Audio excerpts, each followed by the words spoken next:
Abonează-te chiar acum. Persecution and martyrdom is coming. உபத்திரவமும் இரத்த சாட்சியாக மரித்தலும் நெருங்கி வருகிறது. My people are going to flee and be persecuted. என் ஜனங்கள் சிதறுண்டு ஓடி உபத்திரவப்படுத்தப்படுவார்கள். When he spoke those words, ஆண்டவர் இயேசு அந்த வார்த்தைகளை I சொன்னபோது saw his face. அவர் முகத்தை பார்த்தேன். Tears were rolling down, கண்களில் கண்ணீர் வழிந்தோடி கொண்டிருந்தன. and his heart was filled with great sorrow. அவர் இதயம் மிகுந்த துக்கத்தால் நிறைந்திருந்தது. Persecution and martyrdom is coming. உபத்திரவமும் இரத்த சாட்சியாக மரிப்பதும் வருகிறது என்றார். My people are going to flee. என் ஜனங்கள் சிதறுண்டு ஓடுவார்கள். They are going to be persecuted. உபத்திரவப்படுத்தப்பட போகிறார்கள். You know, this is one thing that the present church is totally unprepared for. பாருங்கள், இந்த ஒரு காரியத்தை எதிர்கொள்ள தற்கால சபைகள் சற்றும் ஆயத்தத்தில் இல்லை. Most are not prepared. அதிகமான திருச்சபைகள் ஆயத்தமடையவே இல்லை. Some don't even believe there is going to be a persecution. இப்படியெல்லாம் ஒரு உபத்திரவ காலம் வரும் என்பதை சிலர் நம்புவதும் இல்லை. Some even hope in the belief that they'll all be raptured before all these things take place. வேறு சிலரோ உபத்திரவ காலம் வருவதற்கு முன்னே தாங்கள் எடுத்துக்கொள்ளப்படுவோம் என்ற நம்பிக்கையில் காத்திருக்கிறார்கள். So who is right and who is wrong? ஆகவே யாருடைய கணிப்பு சரி, யாருடைய செயல் தவறு? Let's look at the scriptures. வேத வாக்கியங்களை பார்ப்போம். Any person can be right or wrong, யாரும் சரியாக இருக்கலாம், தவறாக இருக்கலாம். but the Bible is never wrong. ஆனால் வேதாகமும் ஒருபோதும் தவறாய் போகாது. Everybody agrees? எல்லாரும் இதற்கு சம்மதிக்கிறீர்களா? So turn your Bibles with me to the book of Revelation. ஆகவே உங்கள் வேதத்தை வெளிப்படுத்தல் புத்தகத்துக்கு திருப்பிக் கொள்ளுங்கள். We are going to read a few scriptures. ஒரு சில வசனங்களை படிக்க போகிறோம். Revelation chapter 2 and the verse 10. வெளிப்படுத்தல் 2ஆம் அதிகாரத்தின் 10ஆம் வசனம். Do not fear any of those things which you are about to suffer. Indeed, the devil is about to throw some of you into prison, that you may be tested, and you will have tribulation 10 days.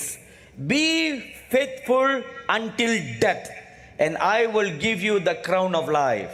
நீ படப்போகிற பாடுகளை குறித்து எவ்வளவும் பயப்படாதே. இதோ நீங்கள் சோதிக்கப்படும் பொருட்டாக பிசாசானவன் உங்களில் சிலரை காவலில் போடுவான். 10 நாள் உபத்திரவப்படுவீர்கள்.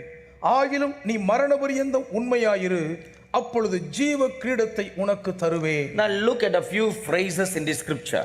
இந்த வசனத்தில் சொல்லப்பட்டிருக்கும் சில சொற்றொடர்களை கவனமாய் பாருங்கள். Can you please underline them? அடிக்கோடிட முடியுமா நான் சொல்வதற்கு? You are about to suffer. நீங்கள் பாடுபட போகிறீர்கள். This is going to come. இது வரப்போகிறது. Secondly, இரண்டாவதாக, the devil is about to throw some of you into prison. பிசாசு உங்களில் சிலரை காவலில் போடுவான். So imprisonment is coming. ஆகவே சிறைப்படுத்தப்படுதல் வந்து கொண்டிருக்கிறது. Pexi, pay attention. கவனமாய் கேளுங்கள். You need to prepare your games based on all this. இவைகளை எல்லாம் அடிப்படையில் கொண்டுதான் உங்களுடைய விளையாட்டுகளை நீங்கள் வடிவமைக்க வேண்டும். Now why this suffering, why this imprisonment? ஏன் இந்த பாடுகள், ஏன் இந்த சிறைவாசம்? The next phrase says, அடுத்த சொற்றொடர் சொல்லுகிறது, because you will be tested. நீங்கள் சோதிக்கப்படுவீர்கள். That is a test. இது ஒரு சோதனை. And the next phrase, அடுத்த சொற்றொடர் பாருங்கள், you will have tribulation. உங்களுக்கு உபத்திரவம் உண்டாகும். And finally the Lord tells you, கடைசியாக ஆண்டவர் சொல்லுகிறார், be faithful unto death. நீ மரண பரியந்தம் உண்மையாயிரு. He is not going to keep you away from dying. சாகாதபடிக்கு உங்களை ஒரு விலக்கி காக்கப் போவதில்லை. You will die. நீங்கள் மரிப்பீர்கள். You will be martyred. நீங்கள் இரத்த சாட்சியாவீர்கள். Be faithful உண்மையாயிருங்கள். till the moment the last breath leaves your body. கடைசி மூச்சு அடங்கும் வரை உண்மையாயிருக்க வேண்டும். Be faithful. உண்மையாயிருக்க வேண்டும். See, this comes from the lips of the Lord Jesus Christ himself. கர்த்தராகிய இயேசு கிறிஸ்துவின் திருவாய் மலர்ந்து அவர் உதடுகளிலிருந்து பிறந்த வார்த்தை இது. If you remember a passage of scripture from Daniel chapter 3, தானியேல் 3ஆம் அதிகாரத்தில் ஒரு வேத பகுதி ஞாபகம் இருக்கும் என்றால், the 3 Hebrew boys were not prevented from being thrown into the fiery furnace. அந்த 3 எபிரேய வாலிபர்களும் எரிகிற அக்கினி சூளைக்குள் எரியப்படாதபடிக்கு தடுக்கப்படவில்லை. Till the last moment, கடைசி தருணம் வரையில் they were tested சோதிக்கப்பட்டார்கள். whether they will remain strong. அவர்கள் உறுதியாய் இருப்பார்களா? those boys did not thought that they will be alive when they were thrown into the furnace. எரிகிற அக்கினிச்சூளைக்குள் எரியப்பட்ட பொழுது தாங்கள் உயிரோடு இருப்போம் என்றவர்கள் கொஞ்சமும் நினைத்ததே இல்லை. They were faithful even unto death. அப்படி இருந்தும் மரண பரியந்தம் உண்மையாயிருந்தார்கள். And when they were thrown into the furnace, எரிகிற அக்கினிச்சூளைக்குள் எரியப்பட்ட போது the Lord Jesus Christ appeared in their midst. கர்த்தர் இயேசு அவர்களுக்குள்ளே காணப்பட்டார். And he saved them. அவர்களை உயிரோடு காத்தார். Be faithful. உண்மையா இருக்க வேண்டும். See, all this will come. இவைகள் எல்லாம் வரும்தான். Now let's look at another scripture. மற்றும் ஒரு வசனத்தை பார்ப்போமா? Chapter 3 verse 10. 3ஆம் அதிகாரத்தின் 10ஆம் வசனம். Because you have kept my command to persevere, I also will keep you from the hour of trial which shall come upon the whole world to test those who dwell on the earth. என் பொறுமையை குறித்து சொல்லிய வசனத்தை நீ காத்து கொண்டபடியினால் பூமியில் குடியிருக்கிறவர்களை சோதிக்கும்படியாக பூச்சக்கரத்தின் மேலெங்கும் வரப்போகிற சோதனை காலத்திற்கு தப்பும்படி நானும் உன்னை காப்பேன். Now look at the important phrases in the scripture. இந்த வசனத்தில் இருக்கும் முக்கியமான வாக்கியங்களை கவனியுங்கள். Now underline that. அடிக்கோடிட்டுக் கொள்ளுங்கள். Hour of trial which shall come upon the whole earth. பூமியில் குடியிருக்கிறவர்களை சோதிக்கும்படியாக வரப்போகிற சோதனை காலம். Some Bible scholars who say that all this have already come to pass, சில பேர் இதெல்லாம் ஏற்கனவே நடந்து முடிந்து விட்டது என்று சொல்லுகிற சில வேத பண்டிதர்கள் but fail to notice two words there. அங்க இருக்கிற இரண்டு வார்த்தைகளை கவனிக்க தவறிவிட்டார்கள். These will not come in just one geographical place. இது ஒரு குறிப்பிட்ட இடத்தில் மட்டும் பூமியில் வராது. It says here the whole earth. இங்கே நன்றாய் கவனியுங்கள், பூச்சக்கரத்தின் மேலெங்கும் வரும். Not just in Israel. இஸ்ரவேல்ல மட்டும் வராது. Not only within the Middle East or during the first century world. மத்திய கிழக்கு நாடுகளிலே முதல் நூற்றாண்டின் உலகத்தில் மட்டும் சம்பவிப்பதல்ல இது. Many scholars, that's how they interpret it. அநேக வேத பண்டிதர்கள் இப்படித்தான் தவறாய் விளக்கி விடுகிறார்கள். When Emperor Nero persecuted the Christians, நீரோ மாமன்னன் கிறிஸ்தவர்களை கொடூரமாய் உபத்திரவப்படுத்திய போது, they said these scriptures were fulfilled during that time. இந்த வசனங்கள் அந்த காலத்திலே நிறைவேறி முடித்து விட்டன என்று சொல்லுகிறார்கள். But Nero's persecution only centered around one geographical area. நீரோவின் கொடுங்கோலின் உபத்திரவ பாடுகள் பூலோக ரீதியில் ஒரே ஒரு இடத்தை மாத்திரம் மையப்படுத்தி நடந்தது. But this scripture says comes upon the whole earth. ஆனால் இந்த வசனமோ பூச்சக்கரத்தின் மேலெங்கும் வரப்போகிறதாக குறிப்பிடுகிறது. Now look at the next phrase. அடுத்த சொற்றொடரை பாருங்கள். To test those who dwell on the earth. பூமியில் குடியிருக்கிறவர்களை சோதிக்கும்படி. So it's everyone on the earth. ஆகவே இது பூமியில் குடியிருக்கிற எல்லாரையும் பதம் பார்க்கும். So this is going to take place in our days. நம் நாட்களில் தான் இது நிறைவேற போகிறது.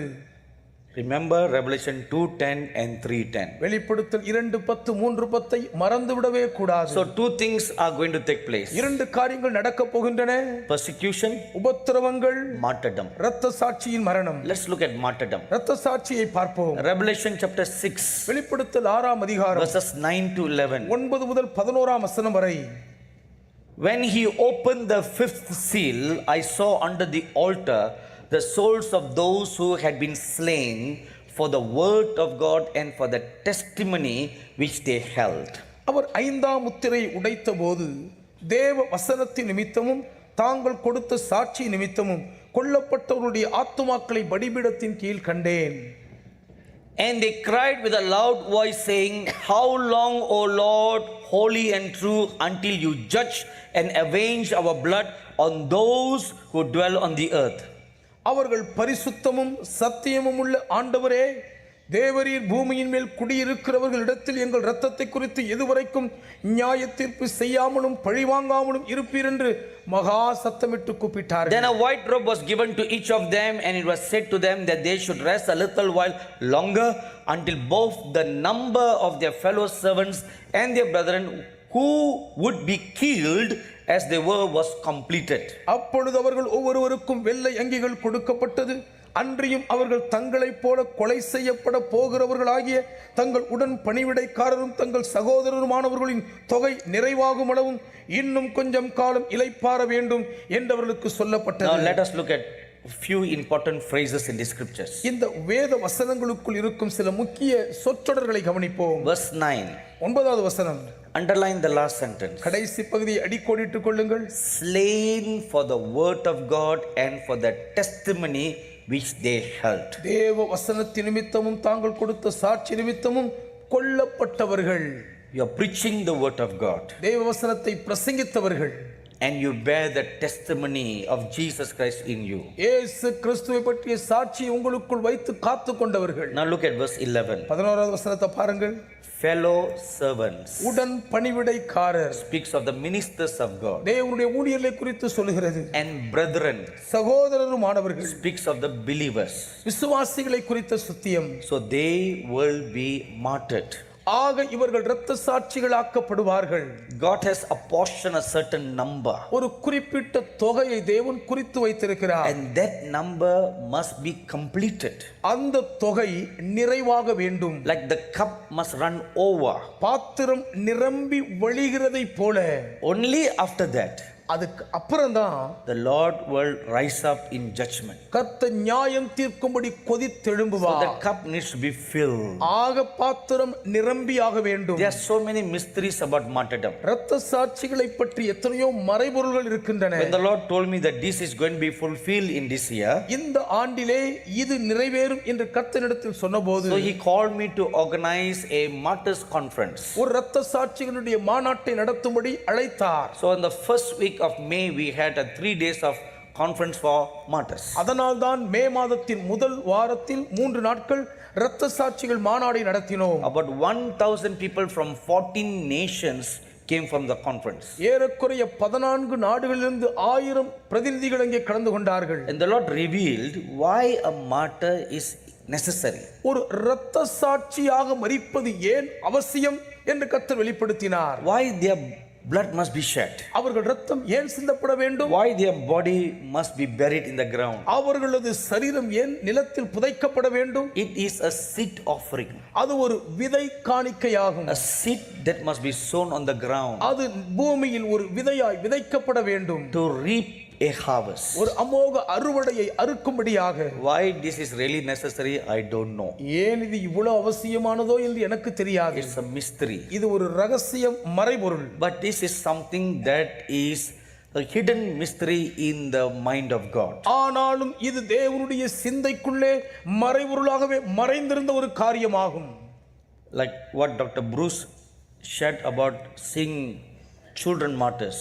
35 சிறு பிள்ளைகள் இரத்த சாட்சிகளாய் படுகொலை செய்யப்பட்டதை ஆவியில் சகோதரர் புரூஸ் கண்டதாக சொன்னார்களே, அதுபோலத்தான். This is what the Lord showed me years ago.